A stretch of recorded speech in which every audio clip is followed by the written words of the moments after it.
Here's 5 bathroom mistakes you'll want to avoid, and watch till the end for a bonus tip. Let's get to it. You know that room in your house where you start and end every single day? The one that can make or break your morning routine? Yeah, that one. I'm Blake from Becker Custom Builders, and today we're going to talk about the design mistakes that might be hiding in plain sight in one of your most used spaces. Look, we all want this room to be perfect. It's where we get ready to face the world or wind down after a long day. But here's the thing, there are some common design choices that could be making your life harder without you even realizing it. So let's get into it.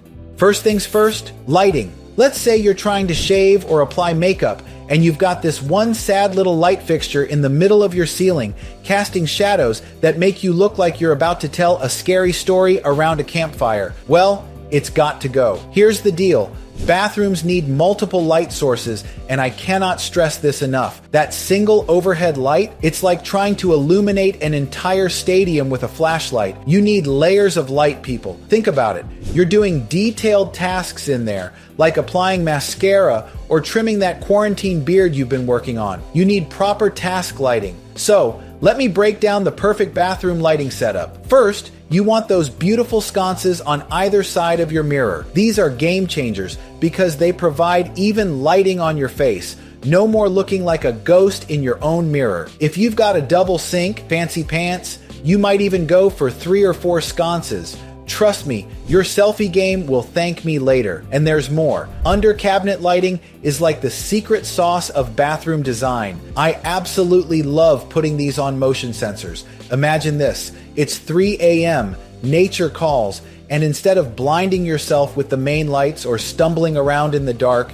you get this gentle, welcoming glow as soon as you walk in. It's like your bathroom is saying, "Hey buddy, I got you." And who doesn't want a supportive bathroom? Next, let's talk about choosing materials for your bathroom, because this is where things can go really wrong, really fast.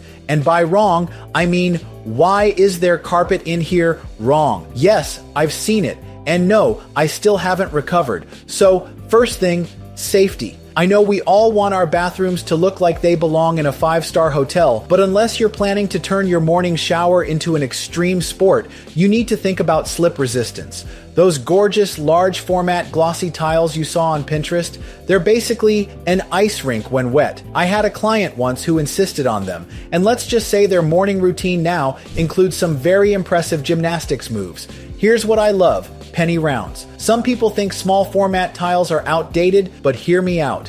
That extra grout, it's like nature's non-slip surface. Plus, when done right, it looks absolutely stunning. It's like having thousands of tiny little safety nets for your feet. And isn't that what we all want in life? Now, let's talk about the whole mixing materials situation. You might be tempted to go wild with different tiles, textures, and patterns. I get it. You saw a cool hexagon tile and thought, why not cover every surface with different colored hexagons? But unless you're trying to make your bathroom look like a geometric fever dream, you might want to pump the brakes. The key is balance. If you're going with a bold graphic marble on one surface, pair it with something simpler elsewhere. Let one material be the star and let the others play supporting roles. Next up is storage.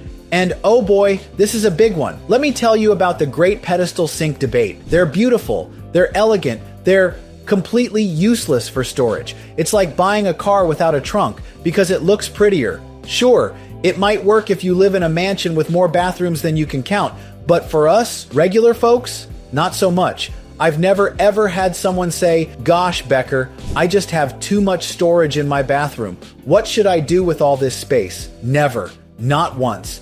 Instead, I get calls from people wondering where they're supposed to put their 12-pack of Costco toothpaste and that collection of half-empty shampoo bottles they can't bear to throw away. So, what does actually work? Vanities with drawers, yes, drawers, not just cabinets, are your best friends. Why drawers? Because they're like little organized kingdoms for all your bathroom stuff. Cabinets are like black holes where things go to disappear forever. But drawers, they're like having a personal assistant who keeps everything in order. And can we talk about medicine cabinets for a minute? They're like the unsung heroes of bathroom storage. I think they've been unfairly relegated to the outdated category, but they're making a comeback, and I'm here for it. You can get them surface mounted if you're working with existing walls, or if you're doing a full renovation, you can insert them into the wall for that sleek, where did all my stuff go look. The best part? They're right at face height, which means no more bending down to find your floss or stretching up to reach your deodorant. It's ergonomic, it's practical, and it's right there where you need it. And if you're feeling fancy, you can even get ones with built-in lighting.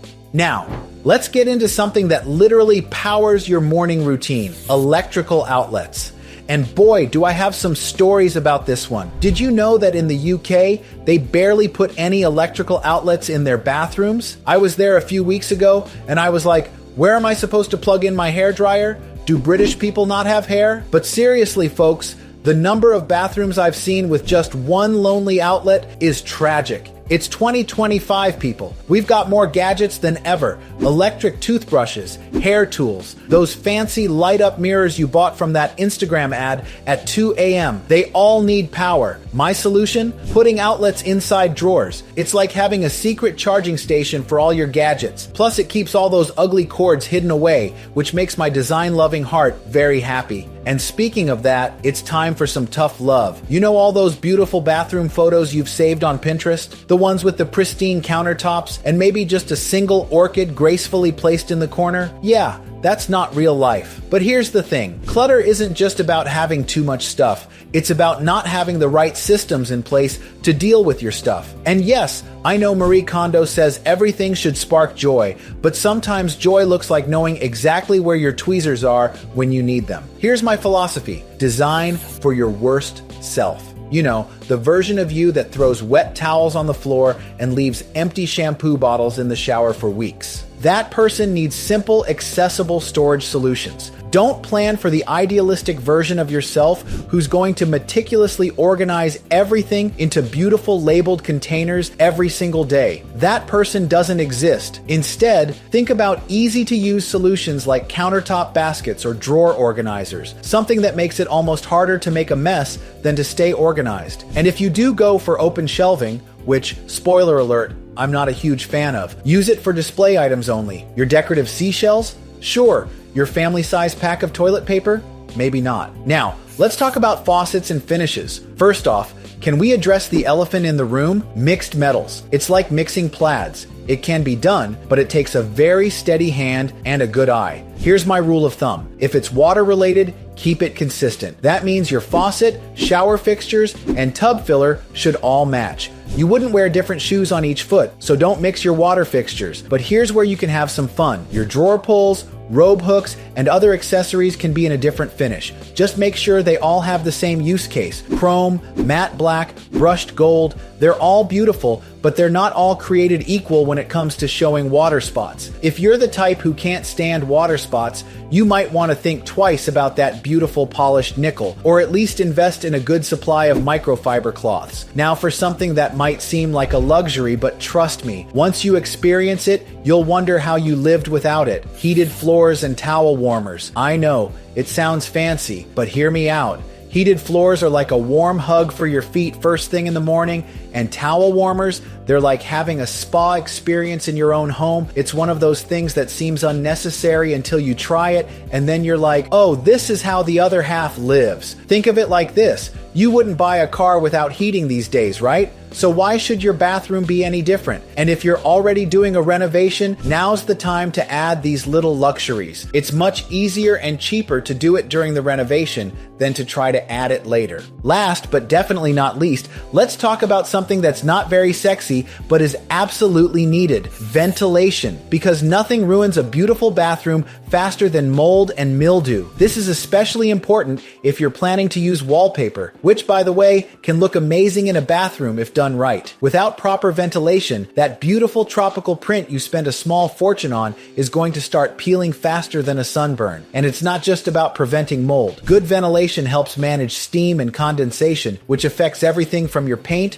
to your toilet paper. Plus, nobody likes a foggy mirror when they're trying to get ready in the morning. So there you have it, folks. These are the bathroom design mistakes I see most often, and more importantly, how to fix them. Remember, your bathroom should be both beautiful and functional. Thanks for sticking around, and if you found this helpful, click the link to this next 2 videos right here.